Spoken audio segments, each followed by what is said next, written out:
ஒரே ஒரு பொருளுக்கு எத்தனை முறை வரி செலுத்துகிறோம் என்று தெரியவில்லை. உதாரணமாக, நீங்கள் பணம் சம்பாதிக்கும் போது வருமான வரி செலுத்துகிறீர்கள். அந்த வருமானத்தில் நீங்கள் கார் வாங்கினால் கார் வாங்கும் போது ஜிஎஸ்டி செலுத்துகிறீர்கள். கார் வாங்கும் போது சாலை வரியையும் அரசு உங்களிடமிருந்து வசூலிக்கிறது. பிறகு சாலை மேம்பாட்டு வரியையும் உங்களிடமிருந்து வசூலிக்கிறது. இப்போது நீங்கள் வாகனத்திற்கு மோட்டார் இன்சூரன்ஸ் எடுத்தாலும் அதற்கும் ஜிஎஸ்டி வசூலிக்கிறது. அதன் பிறகு நீங்கள் பெட்ரோல் அல்லது டீசல் நிரப்பும் போது அதற்கும் செஸ் மற்றும் வாட் வசூலிக்கிறது.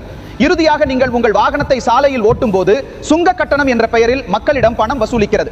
இவ்வளவு வரிகளை சுமத்தி நாம் இந்த நாட்டின் சாமானிய மக்களின் ரத்தத்தை உறிஞ்சுகிறோம் ஐயா. இந்த நாட்டில் பணவீக்கத்தின் மீதும் ஜிஎஸ்டி விதிக்கப்படுகிறது.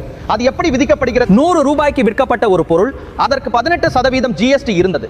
இன்று அந்த பொருள் விலை உயர்ந்து 100 - 150 ரூபாய் வரை விற்க 150 ரூபாய்க்கு 18% வசூல். 50 ரூபாய் பணவீக்கத்தின் மீதும் ஜிஎஸ்டி வசூலிக்கப்படுகிறது. இது பணவீக்க ஜிஎஸ்டி. பொருளாதார அறிவு இல்லாதவர்கள் பட்ஜெட் தயாரித்தால் முரண்பட்ட முடிவுகளே மட்டுமே ஏற்படும்.